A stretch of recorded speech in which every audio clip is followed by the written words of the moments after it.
Dancing in Harlem was founded in 1969 by a man named Arthur Mitchell, who was the first black male principal dancer of a major ballet company. And the reason that was relevant was that at the time, in the 50s and 60s, no one believed that black people or people of any body of color could excel at classical art forms. Classical ballet, classical opera, classical music, classical painting, and so on. And Arthur Mitchell, through the medium of classical ballet, said to prove them wrong.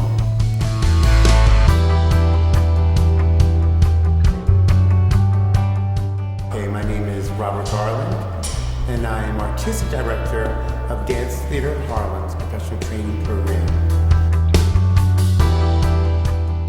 And after hearing about the assassination of Dr. Martin Luther King Jr., he said, you know, I believe that I should go back to my community, use my art to not only heal the wounds of the civil rights movement and the loss of Dr. King, but also give back. And so he started Dancing in Harlem, first a school, and then a company, and then, which is our subject for this particular video, our Education and Outreach Initiative. You know, Mr. Mitchell developed a terminology for describing what was called lecture demonstration. And he called it an informal presentation on the art and science of dance. Because he believed way before STEM that ballet was not only an art form, but was also a science. So he taught through all of those means. He taught through the scientific, he taught through the art, and he taught through the cultural heritage. The next step that we're going to do is something called tendu. Tendu simply means to stretch. And what we are looking to stretch is something called the foot. The dancers here take anatomy class. And just the other day, they learned that there are 21 bones in the foot. How many? 26. I can hear you. 26. Oh, I'm wrong. How many bones are there in the foot? 26 bones in the foot. The mission of Dance Theater Harlem's Arts Education program is to provide students tools that foster self-actualization, holistic worldview, and empowerment through creative literacy, active expression, and through social imagination, critical thinking, and reflection. So now it's time to see you guys do a little something. We need some volunteers to come to the stage and show us some of the dances that you're doing now. Yeah? All right, so we're going to play the music, and then you're going to start to show us some of your dances. Nice, very nice. Okay.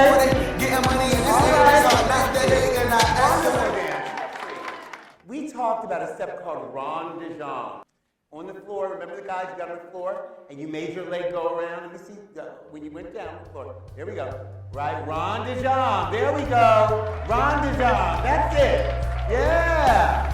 Through our program, we want to inspire and encourage young people, students, to be visionaries, leaders, citizen artists, and positive agents of change. Dun dun dun dun dun dun dun dun dun dun dun dun dun. But when the swing was put into it, it had a much more bouncy.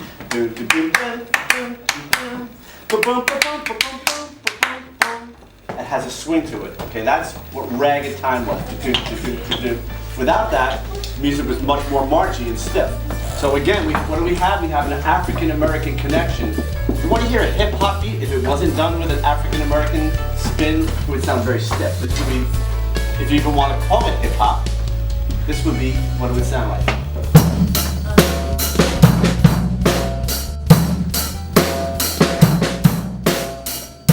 My name is Joshua Demetrius, and I really love this class because he teaches me about percussion and lots of other things.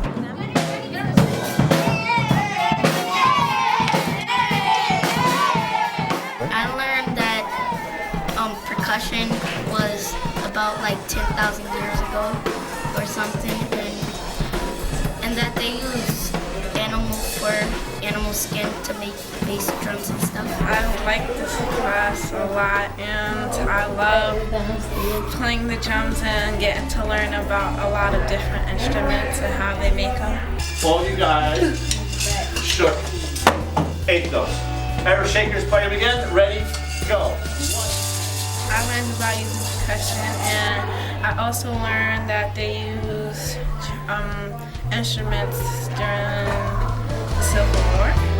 Hi, my name is Negro, and I grew up in Yonkers, New York. I'm a professional drummer. I started playing drums at 13 years old, and been making a living at drums, teaching and performing since I'm 18 years old. What are these? Symbols. Symbols. Are they the same? How are these two different? One's big and the other one's One's big and one's small. One makes better sound. And This one is- of them makes a big, like a bigger sound. This is the bigger one's a ride cymbal. This is called riding. This is riding a cymbal. I'm riding this cymbal. The kids today were informed that percussion in its most basic form, where you strike or hit or rub anything, has been around for, we have evidence as far back as 10,000 years.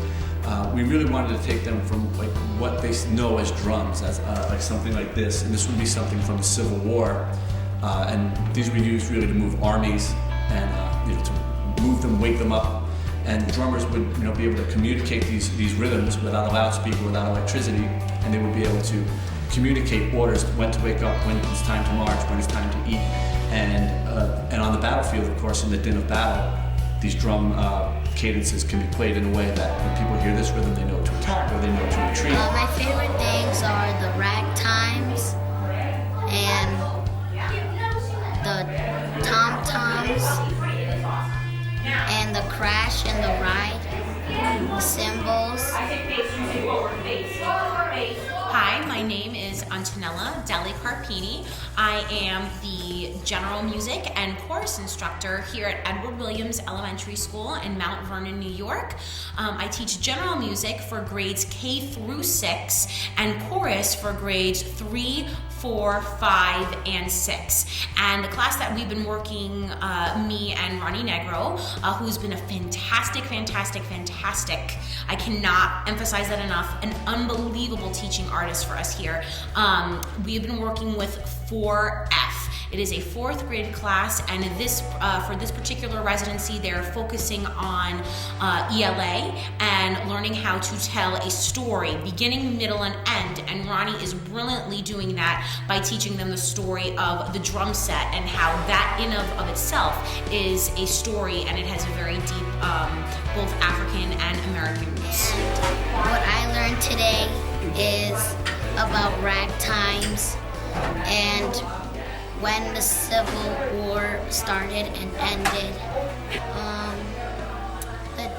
what the different parts of the drums are called.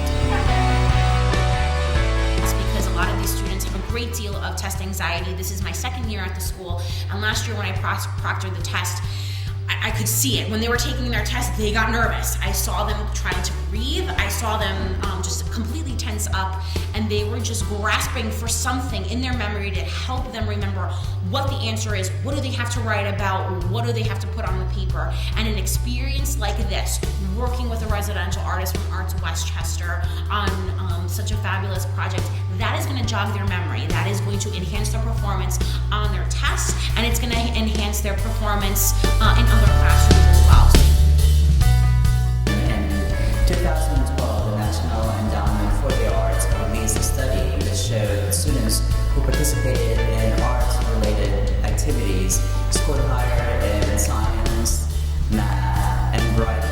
And it also showed that students who participated or engaged in art activities were also 3 times